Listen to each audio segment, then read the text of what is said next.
Right, here we are again, out and about, seeing fantastic things, but this time a temple it is not, but it is amazing.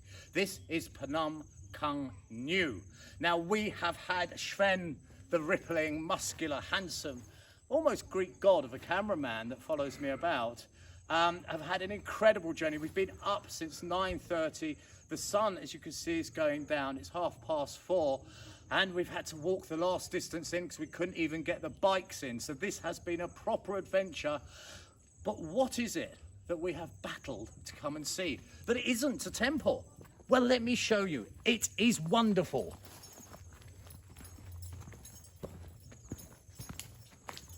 Just round this corner here, in this little crevice, I don't know what you quite call it, we have fantastic carvings. So you get in there, Sven, and do your magical work.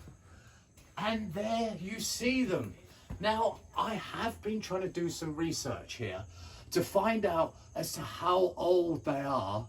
But we do know there was carvings here for many a long year.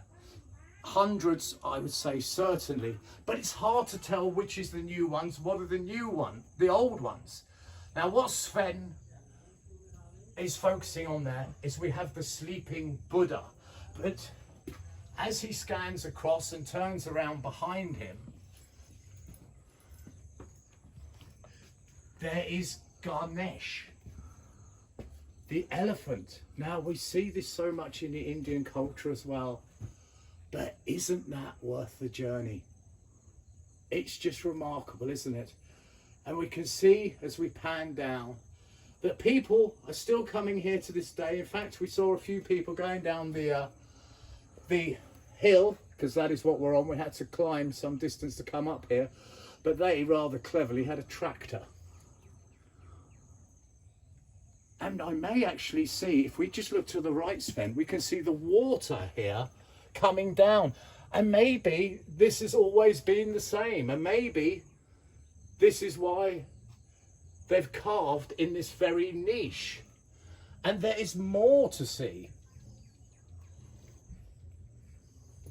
Oh, as I look over, we can actually see the water is being collected. So yet again, folks, we may well have some blessed, sacred, or as I like to say, magic water. So, wow, we've I believe, found the reason for why these carvings are in this very niche. And he's a handsome devil, our elephant. Now there is more as we go round, and we'll amble round at a gentle pace for a change, due to the fact there's only a couple of things to show you, and that is these carvings. As I say, we don't know how long they've been here. But as is so often, even let's say with the Neolithic age, you do get cave paintings, carving, and here would have been a great sanctuary. If I just come this way, we can see there's a sort of like cave area and so on. So what better place to shelter from the sun, from the driving rain than this? So, and there's no mountains really around here. They call them mountains, but they're not. I checked on the internet. So certainly people would have been coming here for an awful long time. And it seems that water that naturally drips down, which is due to the rain, it's not a waterfall or something, has taken on a presence of its own. It has become special, it has become sacred, it has become holy. And that's why they come. And we can see yet again, rather a large altar. We bump into these all the time, but this one is particularly large. And there's a small family that actually live just over there in a hut, and they've got a very big drum, and that drum is for beating and bringing people in. Now, I can't explain an awful lot about this carving, but what we do have that I can tell you is the king. Here he is, mighty and presidential, and to his left we have the Queen, and flanking them either side we have guards. We can see the sword here which is very imposing, isn't it? And again, using that as our point, we can see looks like we've got the same hilts, you see.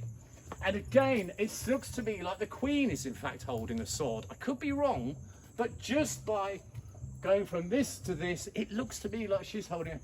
And maybe these here are the children, because they seem to be depicted at different ages. This gentleman here, he's older, and then we have the middle one, and at the far end we have the little baby one. So, hello little baby one. So that would kind of make sense. So we've got the modern family in rock. We've got mother, father, and the 3 kids. What isn't common is they're flanked by 2 bodyguards. And finally in this carving, now this I would believe is the older carvings. We know of a rock over there has very faint carvings on it, but in this area we have this, and it's off placed, it just because these look so much more worn. We have the multiple heads here, and we'll start from the left. We've got Mr. Elephant, and we've got a lion, and this looks like a bird type of creature. I don't know what that is, but we've got a collection of animals. And over here we keep the animal theme, because here is a crocodile, and this I believe is a monkey. He's got the jouting, the jawline of a monkey. And over here we have snakes and so on. So let's step back and get a long shot of this again, because it has been an incredibly long day to come and see this, but it has been worth it. The drive through the countryside is magnificent, and we got hit hard by the rain, and I'm red probably because I've been battered by dust. And Sven almost fell over then. It's because he's so top heavy, you see. He's all muscles. As I say, he's like a Greek god. You should see him. He's a delight. He's a miracle. He's a wonder of man. But this is the wonder we're interested in today. Have a look. Isn't it beautiful? It's worth the sweat on my brow and the dust in my throat to come and see this. It really is. And it's been an absolutely tremendous day out. So, it's not a temple, of course not, but hopefully you'll forgive me. With such a backdrop, I don't think you can't. Again, it's Mr. B, Forgotten Temples of Cambodia. I very much hope you appreciate this and you've enjoyed it. As always, comments, questions, queries, anything else, comment section. I promise you I'll answer each and every one. From myself and an ancient family from way back when, who stand here to this day looking out over the skyline. Have a good day.